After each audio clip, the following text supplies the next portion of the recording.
Hi, my name is Lauren Centrella, and I'm the Interim Chief Development Officer here at WAMU.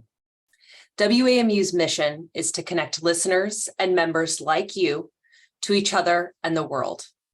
We offer our audience opportunities to learn and engage, both with the news as well as cultural conversations like this. Public radio works because listeners and members who value the service step up and give back. Support from listeners and members is also our most reliable and important source of funding, especially right now. This book club would not be possible if we did not have your support.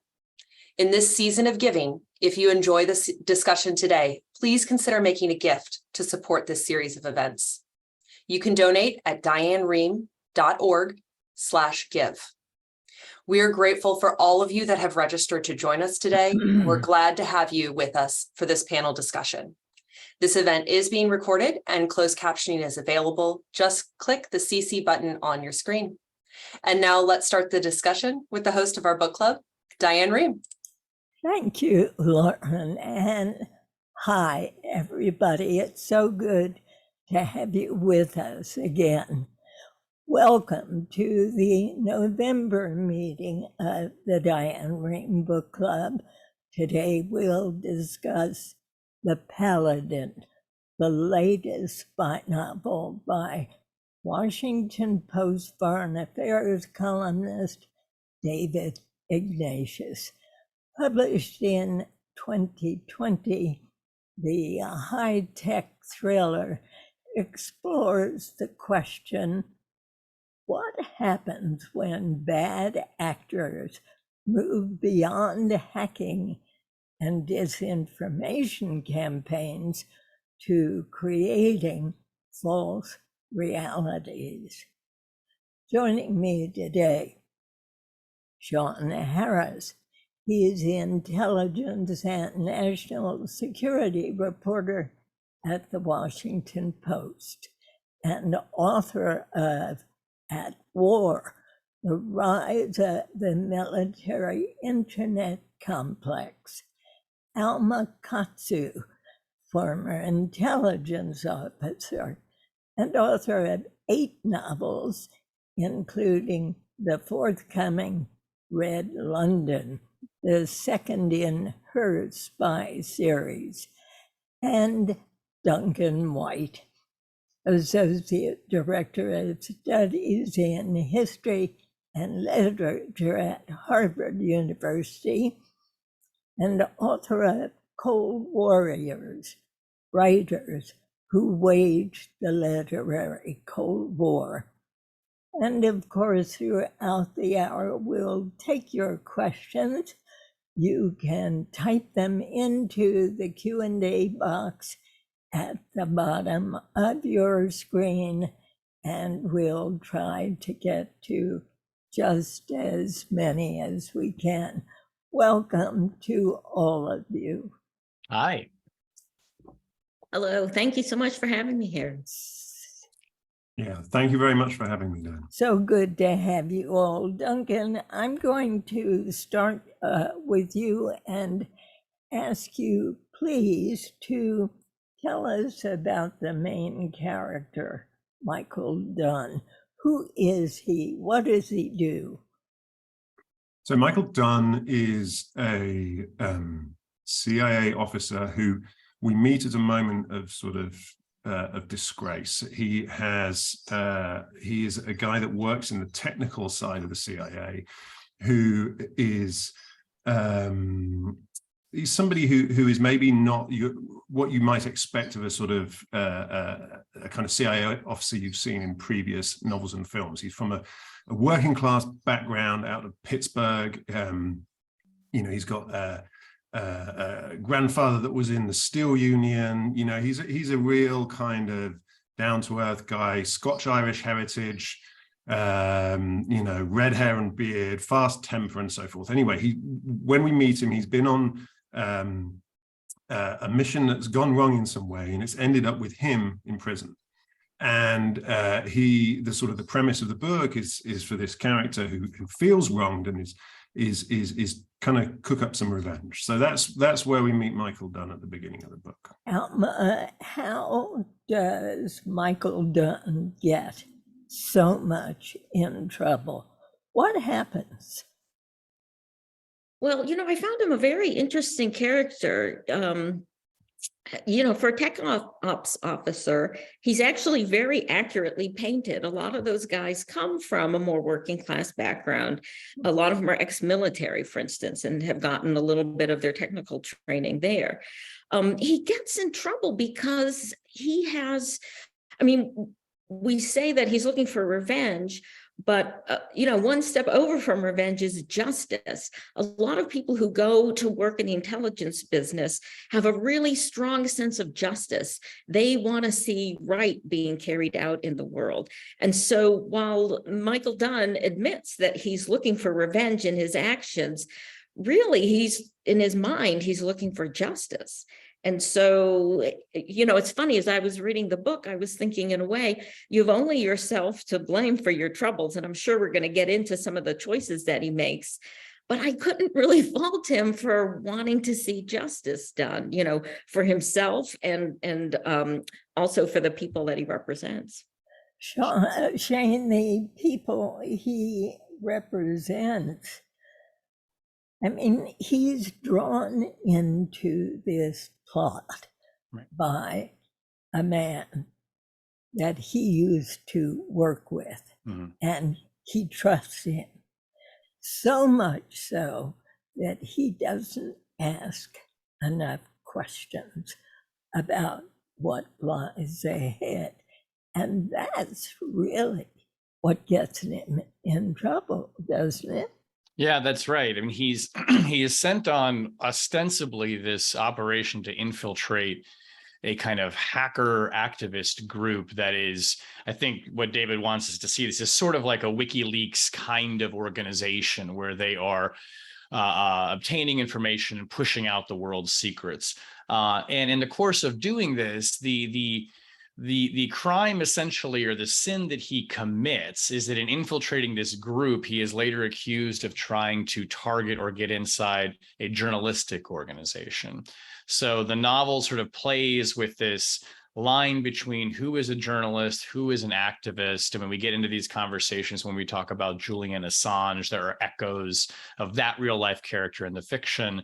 As a journalist, I really appreciated this because these are discussions that we have all the time in a newsroom of like, who really fits that category of journalist? Is WikiLeaks a journalistic organization, for instance?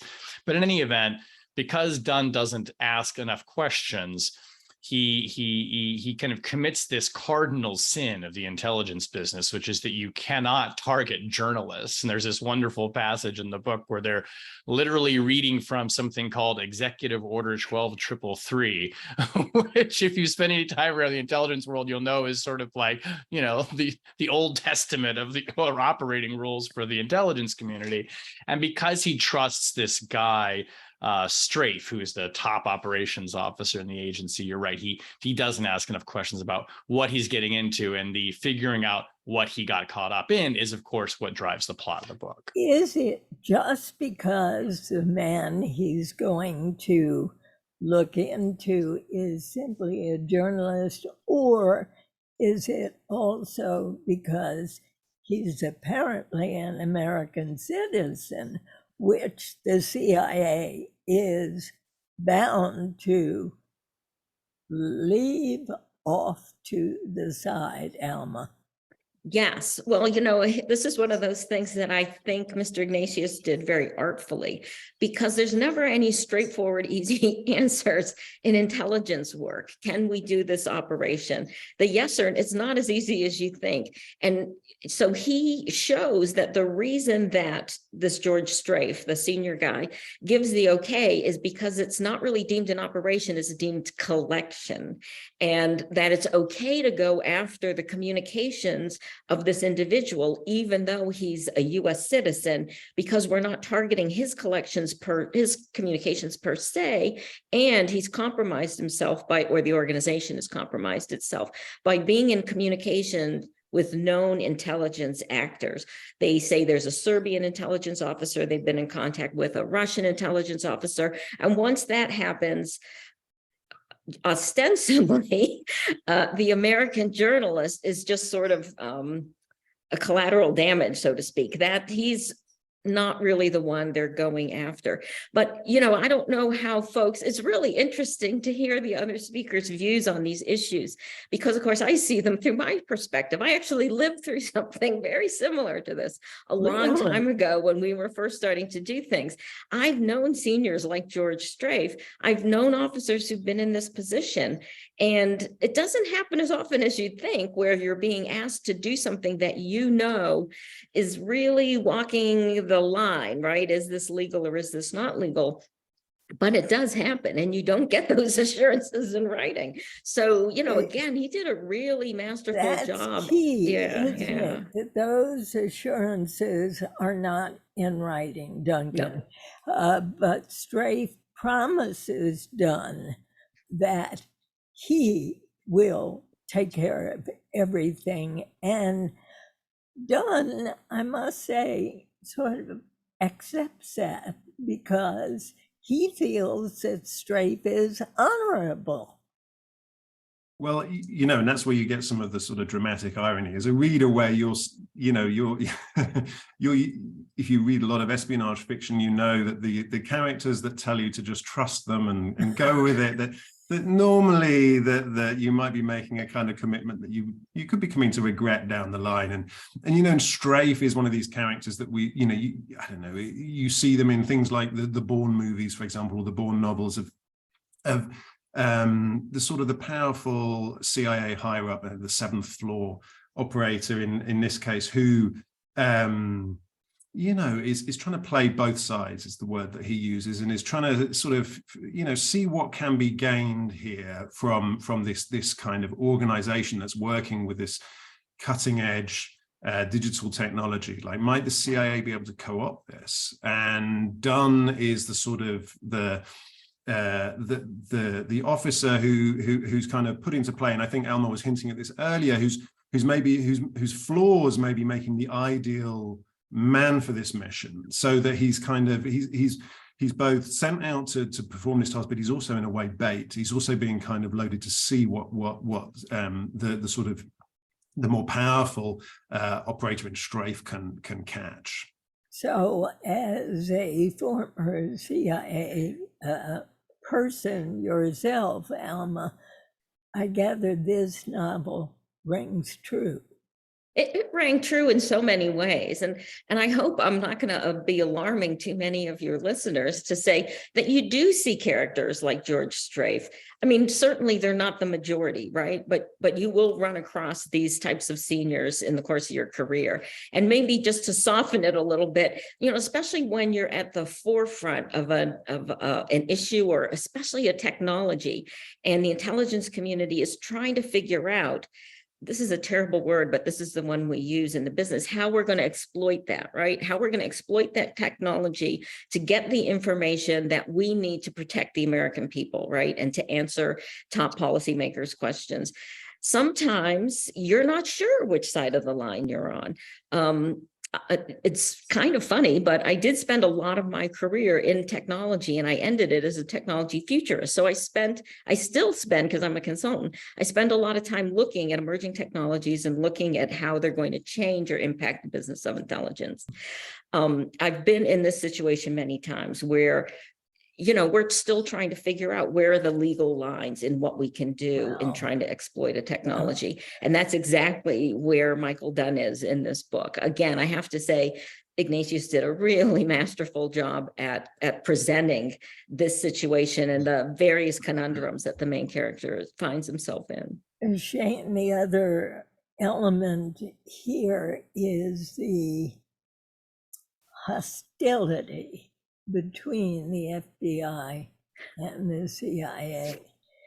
Did that ring true to you? Oh yeah.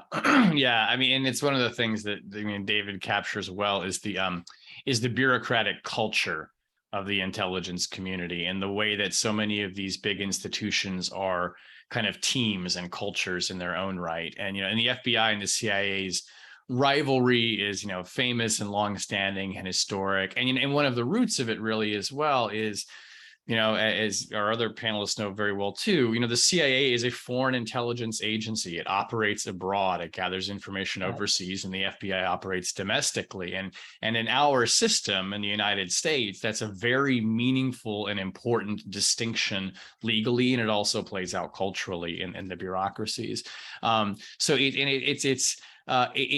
David obviously kind of knows that well. And so he's reflecting a lot of those tensions in the characters that you see. And it's, you know, it's kind of interesting that when Michael Dunn needs to redeem himself and figure out who wronged him, he goes to his friend who works in the FBI to help him. And he stays the heck away from the CIA, which had set him up. You know, when I was in high school and I became a stenographer, the CIA recruited me. And I thought to myself, just the other day, had I gone there, I'd probably be one of these people today, because secretaries did move up in that agency. What about putting cyber and AI at the center of this novel, Duncan? How did that work for you? Well, it's really interesting because, you know, I teach a course on the history of the spy novel, and it has its origins in the sort of the late 19th century, the 1890s, the 1910s in Britain, actually. And a lot of these sort of spy novels, and the things that we associate, there's been lots of books with spies in, but the spy thriller really came about then. And it was at a moment when people were struggling to make sense of the world, right?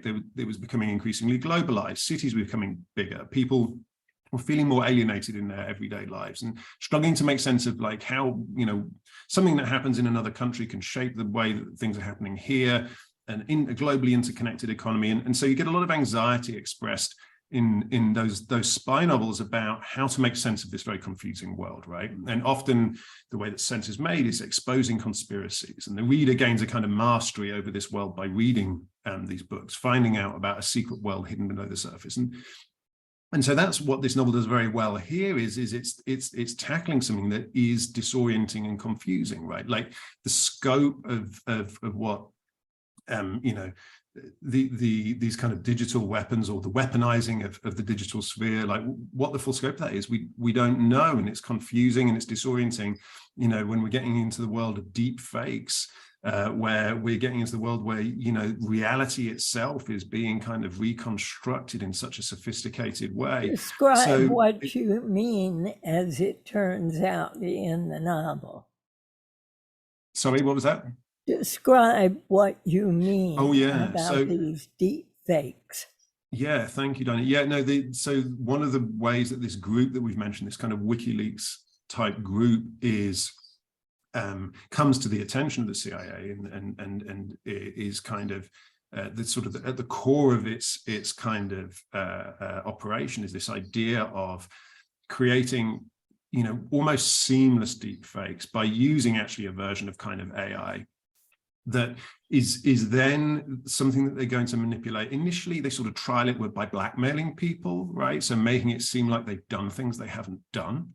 And Michael Dunn is one of the victims, the protagonist is one of the victims of this, but with the larger goal actually of using this technology to disrupt the financial markets, right? So that the idea is that you can create a reality that doesn't exist to make the market crash and then profit from that. So that's how that kind of technology is at work in this novel. Here is a question from Love, who says, if an intelligence agent is doing the legitimate work of the agency and the mission has been ruled legal, how can the agent be then legally vulnerable? But that was the mistake that Dunn made, wasn't it, Shane? Yeah, and really, you could ask that question in real life of people, you know, for instance, who participated in the CIA's interrogation program, who were told that they were operating in a program that had been vetted and deemed legal and necessary for national security, and then in a subsequent administration, it came up whether they might be held criminally liable, and they weren't.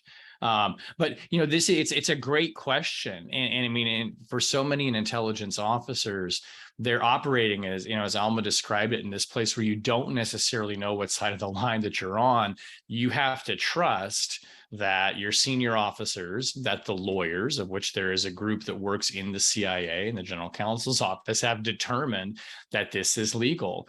And if it's not, I mean, maybe you're the one who gets hung out to dry for it. And that's the dramatic tension with Michael Dunn's character, right? Is that he thought he was doing everything right because he was told.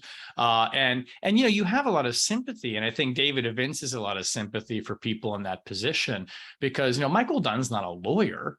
He's trained to go out and do an operation and get inside what he's been told is a group that is threatening to global security, and he doesn't realize what side he's on. In the early part of the Paladin, we learn that Mr. Dunn not only goes to jail, he loses his home, his marriage, his wife who adored him, because he has crossed this line for which he was promised he'd be protected. Did that ever happen while you were part of the agency? Well, I don't know if it ever went quite that far.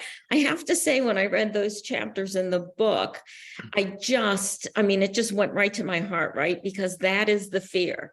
That is the fear of every agent, officer who's been in operations or even not been in operations. Like I said, I was involved in a lot of research activities, and we had something that we called the Washington Post test. Would you do something if you knew it was going to appear on the front page of the Washington Post the next day? You had to ask yourself that. He really nailed just the horror of it, right? And he certainly went to the deep end in terms of everything this man had to lose. But it's conceivable, your family could, and especially since he did something that was pretty boneheaded, that I had to question the character. If he was a really smart agent, how did he fall for this? Although I don't know if we're going to get into what he actually fell for. Although I do think the author did a good job at trying to get the reader to understand what a momentary desire is like for an individual, right? As an intelligence officer, I looked at that character and I said, you idiot, right? Like, why did you do this? But all the rest of it, yes, was very, very realistic. And like I said, I was often involved in when we were trying to figure out a new technology. And I remember one of my bosses, it may be bewildering, but the assurances you get are not ironclad, and you know that. And as various people start to weigh in or a situation changes, things are rarely completely static that you're dealing with. So as the situation changes a little bit, you may get a ruling that goes against what you were told originally. And I had a boss who was left legally twisting in the wind for a while, and we were all working for him on trying to exploit this new technology. And it was a pretty scary moment. In the end, they didn't hang him out to dry, but those things do happen. Now, we have a question from Lynn, who says, I enjoyed the book, but was unclear about what was the illegal act that Dunn took. Can you clarify again, Shane? Yeah, I think that the illegal act is that he was conducting an intelligence operation, which is a spying, infiltrating this organization that was both journalistic and headed by an American or a U.S. person, as they would say in the intelligence business. So it's almost like the charge against him is kind of concocted in a way. I mean, yes, he technically did those things, but he thought, as Alma explained earlier, that he was operating with the blessing because it wasn't precisely an operation, but rather he was gathering communications or information about a group that was in touch with a foreign adversary. So in the end, it's painted as you were spying on a journalist, you were spying on an American, and that's the red line. Exactly. Another question from Virginia, who says, I know the author covered the CIA as a journalist, but how does he know all this stuff? Did he work for the FBI? I'm just amazed, she said. Were you amazed, Duncan, that David was able to get into so many precise details about this? Well, we were actually talking, earlier about the acknowledgement section at the end of the book is very enlightening. David gives a lot of credit to the people that have helped him on the way. And maybe there's even some people that are, don't appear in that section, because it really does feel like a novel that is invested very much in being as true to life and as accurate as it can, right? At the root of it is a kind of like thought experiment, a kind of a plot that Ignatius has come up with but he's decided to try and sort of subject that to the sort of, the rules of the real world. And so in order to do that, he's hewing really close to the intelligence work as we understand it from the outside, although Alma, maybe you have more insight than us from the inside as well. Yeah. But it's those sources, I guess, from built up over a career covering intelligence, and I wouldn't like to speculate any further about how much. Before there was the CIA, there was the OSS, correct? Mm-hmm. And the CIA evolved out of that, Duncan. Looking back as an historian at the evolution of these agencies, did you see, without the technological side, the same kinds of mishaps, if you will? Yeah. Mishaps is a very yeah, I mean, the history of the CIA, and even going back to the OSS during the Second World War was a kind of an outfit that was trying to find out what its role was. And so it sometimes, when the CIA was young, it was figuring out, is it like an intelligence gathering service or is it a covert operations service? And the tensions between those two things sometimes got into trouble. And like sometimes the CIA was kind of set against itself in some ways. And a lot of spy thrillers have dramatized that, including this one, I think, very well. But you think about, for example, in the mid-70s, where you have this big church committee, Senate investigation of the CIA, which exposed a lot of things that had gone wrong, a lot of overreach, a lot of illegal activity. And so the CIA, and I think Shane was mentioning earlier, about the kind of rendition and enhanced interrogation program. There were these periods where the CIA has had to reckon with some of the things that it's done publicly, often when the government has got involved. And so seeing this novel showing that kind of, I think Alma was mentioning earlier, that kind of fine line between legality and what you can kind of maybe get away with, is something that is absolutely baked into the history of the CIA. And often that kind of overreach that we see maybe personified in the Strafe character is something that has happened, generation upon generation of the CIA. What about John le Carré? And his work, was that also sort of maybe getting too near the edge? I mean, CIA really, or some of the CIA officers who spoke out about it, really hated John le Carré's early work, because it was it sort of revealed a certain cynicism about intelligence work. The previous novels, for example, the obvious example is maybe James Bond, which was sort of glamorous and fantastical, and then suddenly you had something that showed a real kind of a willingness to exploit any kind of situation, no matter how morally ambiguous. The Spy Who Came In From the Cold shows the West using a former Nazi as their informer. So yeah, he kind of, John le Carré changed things by showing the sort of the lengths that intelligence work could go to, and actually also in some ways showing how kind of inept sometimes these operations could be, and how easily they could be corrupted.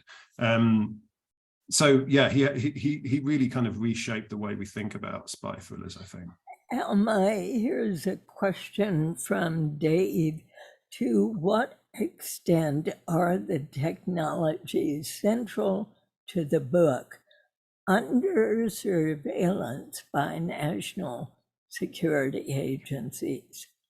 I'm sorry, I missed a little bit of your question. Okay.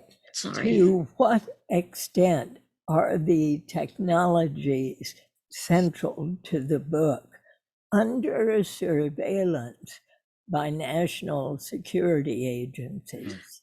Oh, well, for the last 10 years or so, there's been this huge push in the intelligence community for innovation. And part of that is to understand, how new technologies might be able to change the way we do business. So every agency really has its own efforts looking at a lot of these technologies. I would say we have a pretty good effort. The issue that kind of hampered us in the past is, when you got something that's working, sometimes it's a little hard to think, I'm going to start to pay attention to something that we don't know if it's going to be useful. I'll use social media as an example. I was actually one of the very first analysts in the intelligence community to be tasked with looking at social media to see if there might be intelligence value in this. This was back in the noughts, right? Just when the social platforms were first coming out. And it was a hard sell, because the old hands who were looking at these more traditional sources of information, of intelligence, just thought of it as that's something that kids use, right? That's not something serious. You can't possibly think that that's actually going to be something that the intelligence community needs to pay attention to. Now, fast forward almost 20 years, we certainly do need to pay attention to social media, right?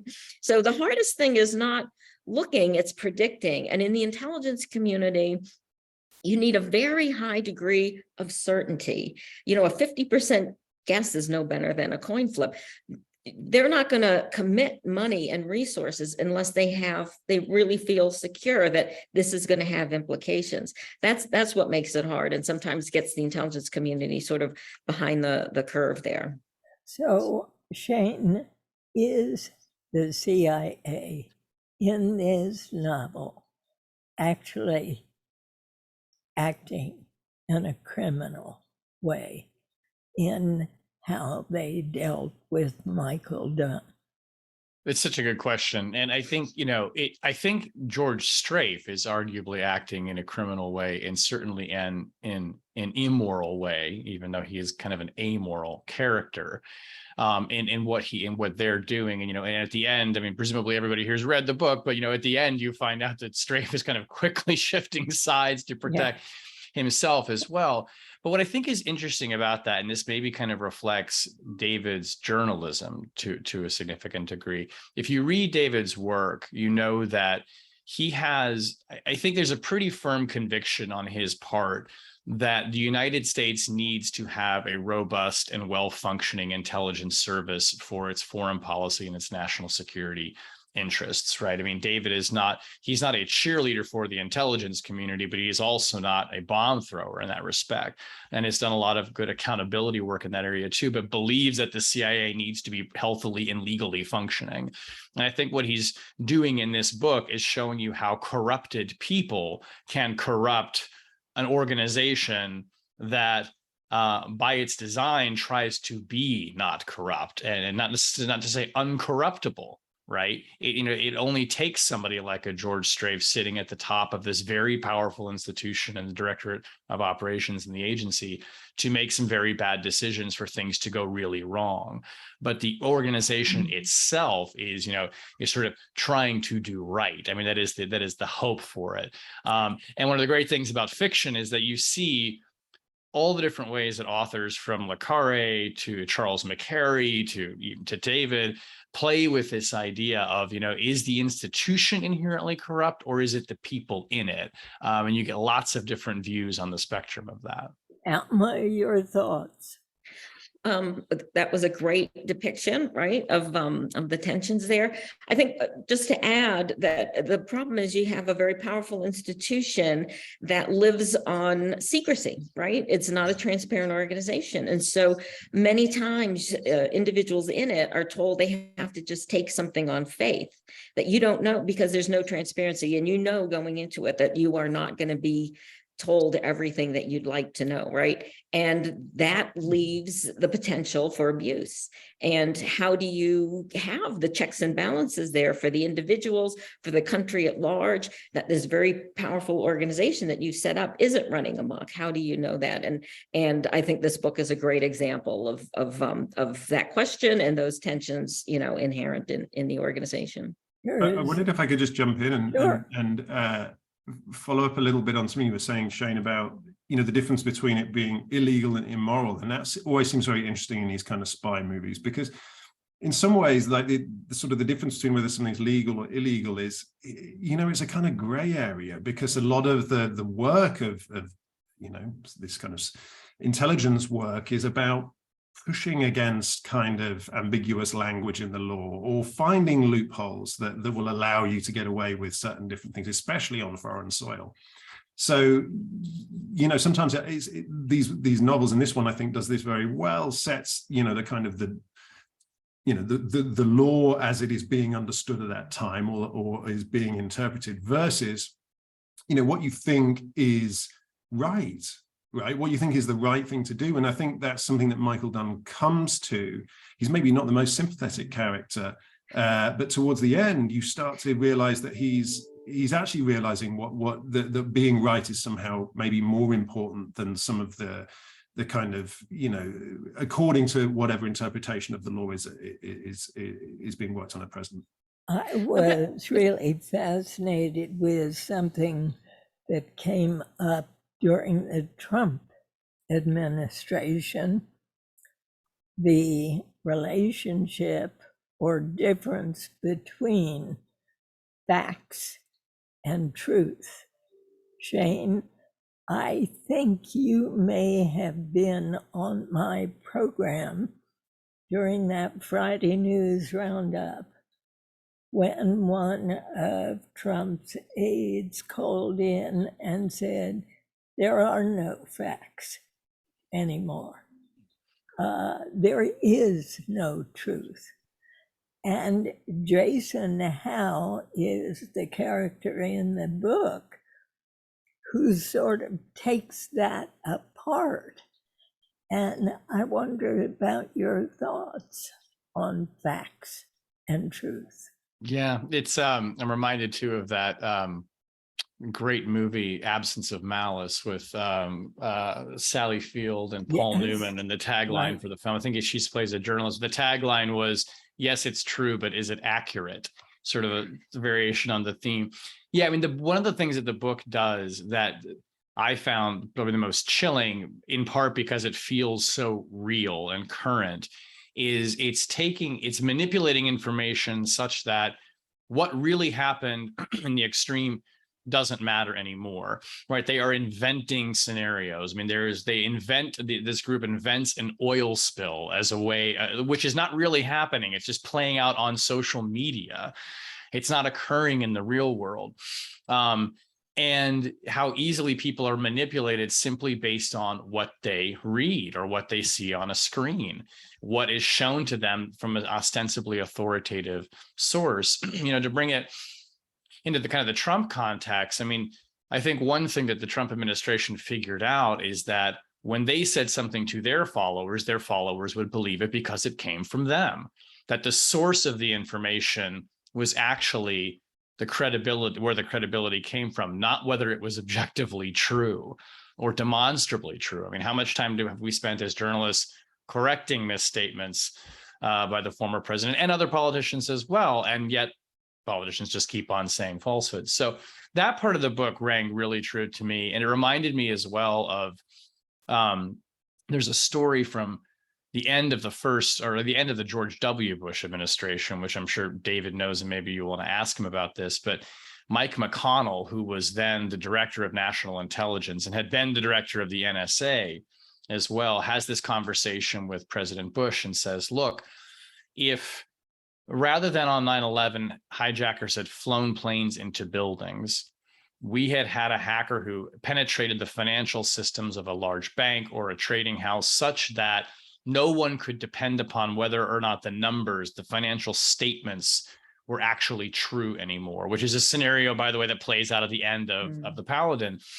McConnell said to Bush, the financial panic that would stem from that, where we could no longer rely on facts, where we no longer knew what the truth was. So the economic consequences of that would be far worse than what the economic consequences were of the physical attacks. And Bush was so startled by this that he actually begins kind of a national effort to try and start dealing with cybersecurity and ensuring that hackers couldn't do this. But it underscores the degree to which, when all of that trust is eroded, you can no longer depend upon whether something is accurate. How much of just society just breaks down. And, David plays with the horror stories of that and imagining it in the ending of the book. And I wonder about you all and the extent to which it makes you wonder, and especially you, Alma, being in there, whether we as American citizens should trust the CIA, the FBI. I mean, David really brings that doubt to the fore. That's a great question. Again, I think I have maybe a slightly different perspective, right, than the average person. Of course, I think you should trust the intelligence community. I spent 35 years of my life and worked in several intelligence agencies. I don't know if this will win me any friends, but I actually spent more time at NSA than I did at CIA. And that's where I got my technical chops and understanding of cyber. And so I know that the people who are there are, for the most part, extremely dedicated, right, to the mission, and, sacrifice a lot of their lives to help to serve the American people. And that when you stack us up against other institutions, there's no question. It seems when you're on the inside that when you look at private institutions, that there's a lot more potential for corruption, et cetera, because there's so much less oversight and that sort of thing. Having said that, I do think just the world, we're in a period where we're moving from, we're in a post-truth world, right? And sort of how do we gauge what's true, and how much weight do we put on that version of the truth is different for those of us who spent most of our life in the old world. We're in a new world. Part of intelligence work, there's one area that we look at, and that's propaganda operations, right? So it's like we're living in an exploded time of propaganda right now, and all the institutions that we've, education and the media and all that kind of stuff that helps us gauge that sort of thing hasn't quite caught up and taught us how should we be evaluating the information that sometimes masquerades as news that's out there. We need, to educate the public more into how to really evaluate what we're being fed and what we're being told. So, Shane, it would seem that the relationship then between the press and these intelligence agencies must be pretty difficult.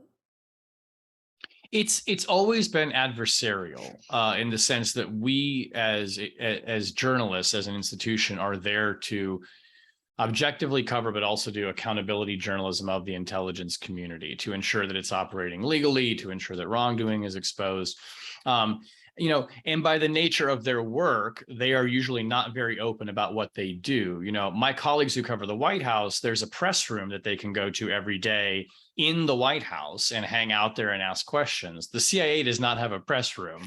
It doesn't do press conferences. What they do have, though, is a public affairs office and spokespersons for the agencies. Or who are people I'm in contact with almost every day. And there is an effort to try and as much as they can to kind of get their story out. But it can be a very tense relationship. I mean, they, as a rule, don't really particularly like it when we are poking around and trying to figure out what they do. And it changes temperamentally by administration. I would say, Bill Burns, the current director, is much more inclined to be open with journalists. I mean, he spent his career in the Foreign Service talking to a lot of journalists. When Gina Haspel was the director of CIA, more recently at the end of the Trump administration, she never had a meeting, as far as I'm aware, with a single journalist who was covering the agency. So you can see how the temperature can change just by who's in charge. But they know that we are there to do a job, and they are as well. But it's also a very professional relationship. While adversarial, it is not antagonistic. It's not hostile, but it's a very tough beat. And their job is not to make stories for us. Interesting. And here's a question for you, Duncan. Most spy novels do not include persons of color in significant roles. Paladin departs somewhat from that mold. Could you talk about diversity and inclusion in this genre of novels? Yeah, I mean, it's pretty woeful. Spy novels have predominantly been authored by white men over the course of the last 130 years of its existence. And part of that is, this idea that they're a reflection of the agencies, right? So people like Graham Greene or John le Carré, these giants of the genre were themselves spies, and so they're a reflection of agencies that themselves were not very diverse, right? Which actually emerged as a real weakness of those agencies as the century wore on. But it has meant that the genre has not been as diverse. Both in terms of authors of these thrillers and within the plots themselves have tended to sort of focus on, sort of masculine values. And, in a way, there's aspects of this novel that kind of conform to some of those. There's a sort of macho hero, and there's a kind of a code of masculinity that runs through this that, is pretty traditional. And, some would find maybe even backward looking, but there are people who are sort of breaking that mold and challenging us. We're lucky to have one of them on the panel with us today. And, there's writers like Lauren Wilkinson, who's American Spy, I teach on my syllabus, which is fantastic and actually really kind of gets into the question of race and intelligence work. So, I mean, and I think it's great that David Ignatius is trying to reflect a world that is more diverse. And he's working with, loads of different locations, loads of different people from different backgrounds. And I think that's a great thing to see. But I think that as a genre, there's a lot more kind of work to be done in this area in order to kind of to catch up where we are in kind of reality, but also in terms of thinking through, what maybe the limitations are of having this kind of very sort of white male perspective. Alma, what would you say David Ignatius is saying about this agency, the CIA in general, in this novel? I think in the novel, he captures the culture really well through the character of Michael Dunn. And it's the type of character that I think most readers of spy fiction will recognize, right? A white male who's capable, feels, that he's been sort of taken advantage of. Well, I'm not putting that right exactly. I was just so taken by Duncan's, what Duncan said there, because it's so absolutely true. So I think he's doing a very good job with this book, reflecting, the concerns of a character that a lot of spy fiction readers will recognize. I did wish for a little bit more challenging, which for it to be a little bit more challenging in some ways, and in ways that would reflect what the intelligence community is like now, because as Duncan mentioned, it's not the same as it was, right, in the James Bond days. It's certainly after 9/11, the agency's made a huge push to diversify its ranks, to recruit more people of color, to bring more women up through the ranks. I have to say, I'm Asian American, I'm half Asian. In addition to being a woman, that's part of the reason why I wanted to, when I got the opportunity to write a spy novel, to write it, because I felt that women are not well represented in popular culture. Spy movies, TVs, and books that, were often depicted in a way that's, as Duncan said, a little bit of a throwback. And honestly, in my career, some of the best officers I've worked with and the best managers I've had have been women. And in the course of when we were promoting the books, I kind of came to understand why. This might shock you, but I can't tell you how many senior intelligence officers, men, confessed to me about something they did that broke the rules or whatever.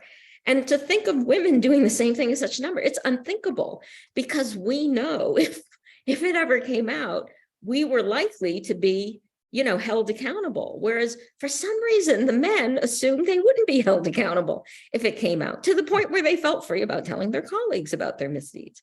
So I'd like to see a little bit more of all of these kinds of interesting challenges and nuances and all the different flavors in the intelligence community represented in books more, and not just the flavor of, like we see in the Paladin. It's a great story and everything, but it is sort of an echo of the spy business that we all know.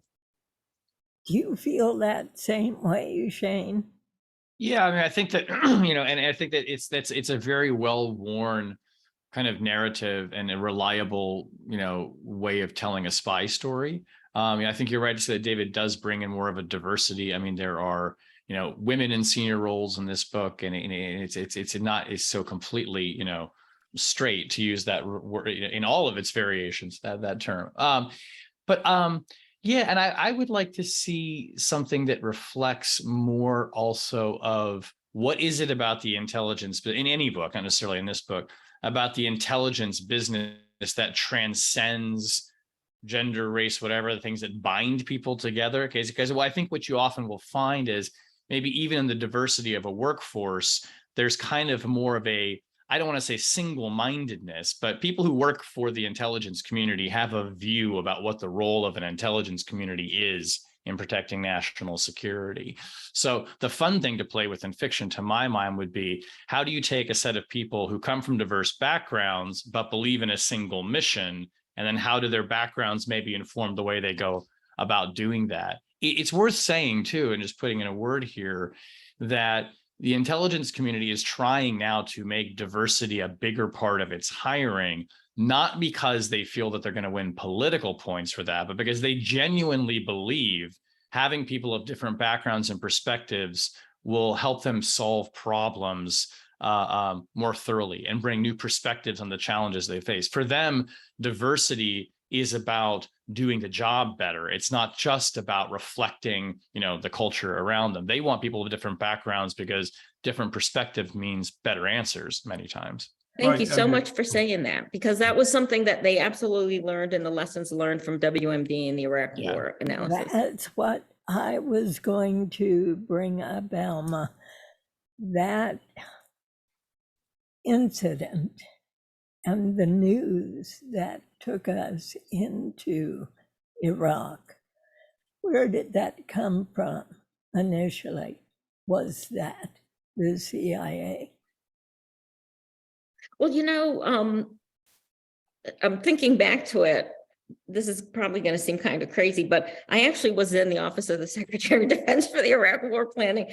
I had been seconded from the intelligence community, and I got to see up front the fight between the administration and the intelligence community, really trying to stop the administration from using information in ways, maybe twisting the intelligence to a certain degree to support its aims and that sort of thing. One thing that we haven't talked about here, but it really kind of runs under the discussions we've been having and what Shane has just said, which is a great point, by the way. It would be really interesting to have a piece of fiction that really looks at what is it that binds people together, because I do think in the intelligence business, we tend to really have an almost singularity of mind and purpose sometimes. And a lot of it comes down to the culture. Every intelligence organization has a different culture, slightly different culture, and you are inculcated so strongly when you join that organization, the pressure, and that kind of molds you into it. And that's what makes it possible to really pull people together to do really sometimes just impossible things. There's a good part to that, and there's a bad part to that. That culture can also be abused. And just like we saw in this book, the main character is asked to do something, and he readily agrees to do something that he knows is maybe sort of walking that line, because that is part of the culture of the clandestine service, right? That you are the ends, there's just a percentage of people that believe the ends justify the means.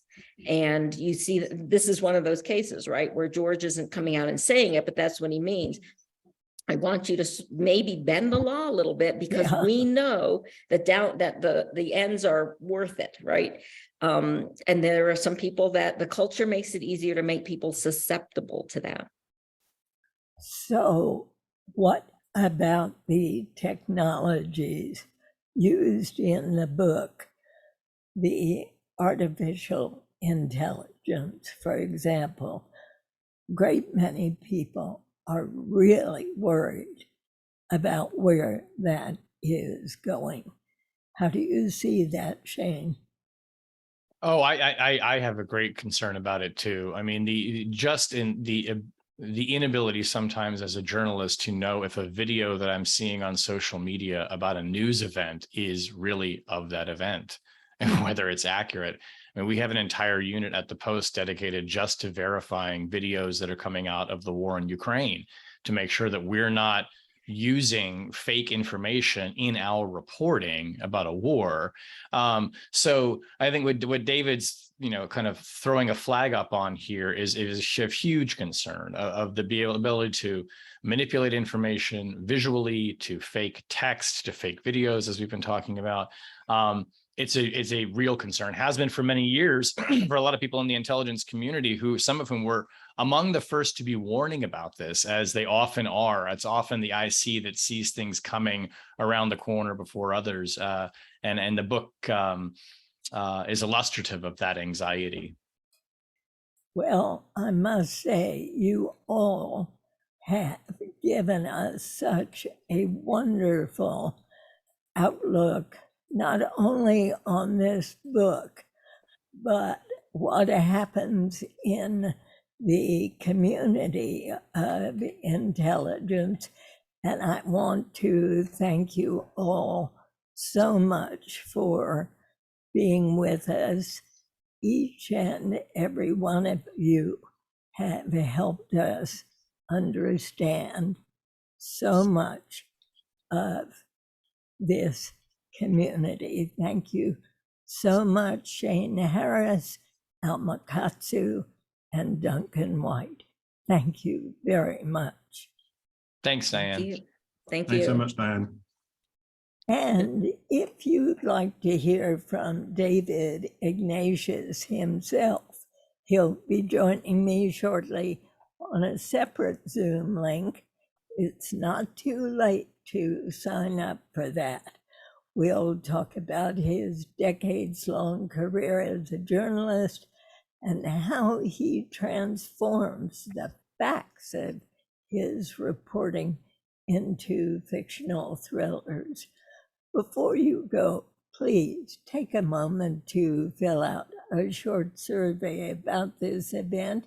It will pop up on the screen, and if you would, consider donating to WAMU. Your financial support is what makes it possible for us to bring you events like this one.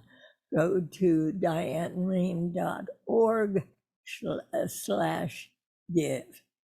There's not going to be a book club in December, but as our gift to you, we're going to make available all of this past year's book club discussions and author interviews, which I hope you can enjoy during the holidays. Our next live meeting will be on Wednesday, January 25th, 2023. We'll discuss the novel Pachinko by Min Jin Lee. Forgive me. Watch your mailbox for more information. Our book club is produced by Allison Brody. Rashad Young is our engineer today. Yanlan Zhang is our events manager. We couldn't do this event without the support of Allie Dickman, Lawrence Centrella, Virendra Silva, James Coates, Dave Tate, Jerry Washington, and Michelle Morgan. Thanks to all of these folks and to you as well. I hope you have a grand holiday. I'll see you again in January. Thanks for joining us today.